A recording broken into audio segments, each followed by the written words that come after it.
Donkey Kong has had some great games that remain to be big pieces of gaming history. But Donkey Kong isn't perfect. There have been failures in the franchise. You can't just make great games. There's always going to be some failed ideas along the way. A lot of these bad Donkey Kong games have been swept under the rug, but they still need to be talked about to show just how low some games went, and to know what works and what doesn't in Donkey Kong games. Sometimes it's good to look at the worst of the bunch, not just because the bad stuff can be fun to laugh at, but also because it's good to look at times when games from a loved franchise didn't live up to previous expectations. I still love Donkey Kong games, just not these ones.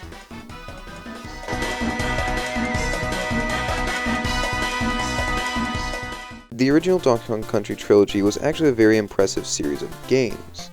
The ideas in the games were all very unique and made for a really fun series. One of these ideas in particular was the art style. In a time where 3D was still trying to find a footing, the developers at Rare decided to make 3D models of all the characters and take pictures of them to make realistic looking sprites. This unique style not only inspired other games to do the same, but it would also be one of the key factors that gave the series so much praise. But what if you were to take such great graphics and make them shittier? Doesn't that sound like a great premise? Well, that's the actual idea behind the Donkey Kong Land trilogy. Donkey Kong Land is pretty much just a Game Boy port of the Donkey Kong Country games, but with worse graphics and only a few new levels. I don't want to confuse the Donkey Kong Land games with the Donkey Kong Country ports on the Game Boy Advance, because those were actually pretty good ports with nice additions. The Donkey Kong Land games aren't! Remember when I talked about the idea behind the series being to play the country games with worse graphics? Well, that's the actual premise behind these games.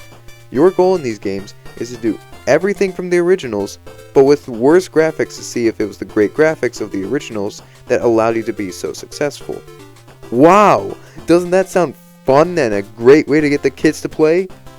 These games are nothing more than shitty ports made to take the money of gullible children. The things people will do for money.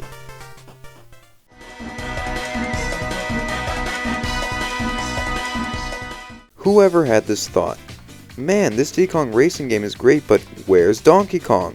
Where's his racing game? Diddy Kong Racing was more of a Rare racing game which just used Diddy Kong as a mascot, since Diddy was Rare's creation.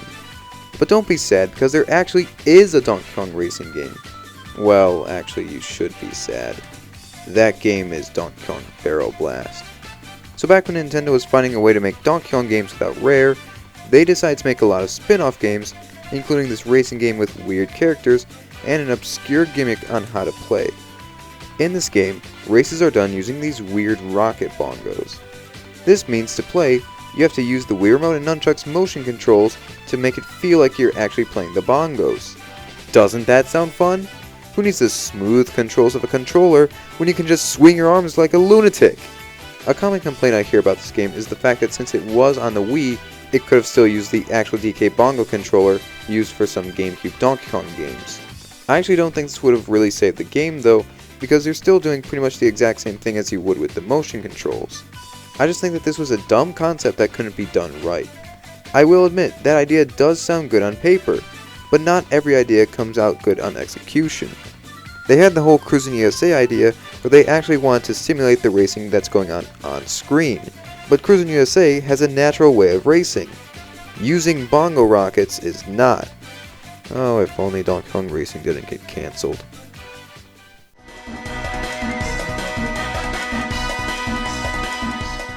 Even in the arcade, Donkey Kong games have been unique.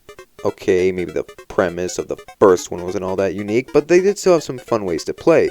The levels and obstacles were interesting, you had some pretty cool power-ups, and they knew how to change up the gameplay with new games. Donkey Kong 3, for example, had you play as this guy who not many people remember, wink wink, and you have to spray all of these bugs and Donkey Kong away from your greenhouse.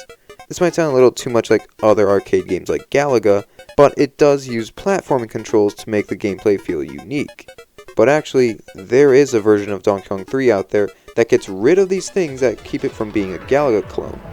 None other than Donkey Kong 3, that's, oh god, Daiyakushu,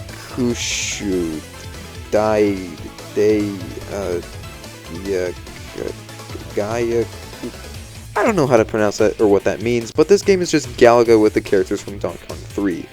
This just abandons everything that was unique for a copycat game.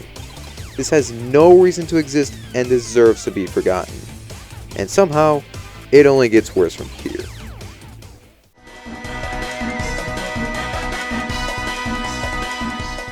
Isn't this nice? We're back to the arcade. You might think I'm just picking on the older DK games for being outdated, but I'm actually going to defend one. The original Donkey Kong is a piece of gaming history that made for a fun and addicting arcade game. At the time, it was one of the most popular video games out there that always had kids coming back to give it a play. But another thing kids wanted at the time was to be able to play the games at the arcade in their homes. That's where Atari came and fucked everything up. You might be thinking it's unfair for me to be talking about a port when I might as well be pointing out the flaws of the original. My response to that is I most certainly can talk about a port, especially if they make it feel very different from the original. While this port may not seem as different aside from the graphics being incredibly downgraded, but you'll notice just how inferior the Atari 2600 version of Donkey Kong is in comparison to its arcade counterpart. Firstly, the graphics can hinder your gameplay by making it confusing on what objects will and won't kill you. Second, you know how the original had 4 levels that would loop? Well, this port is so bad that it could only port over the first 2. This means you'll play expecting the whole arcade experience, and you're only given half of that. That's sad. And what's worse is that this isn't even the worst. Not only in terms of Atari ports, but also in terms of Donkey Kong games.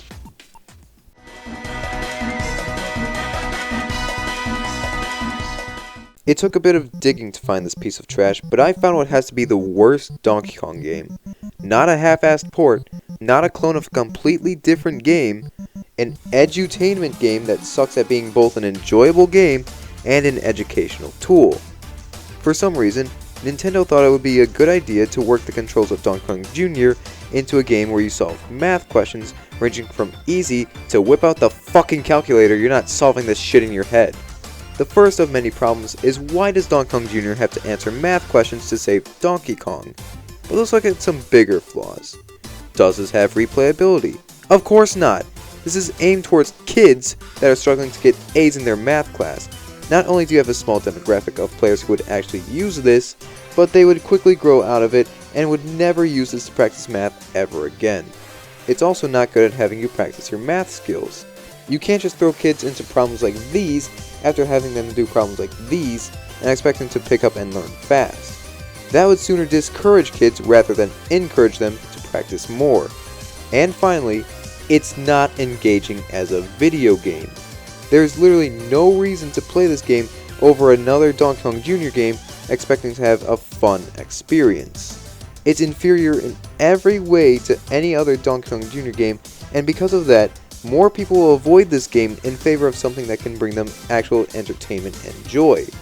Every way you look at it, this game falls on its ass.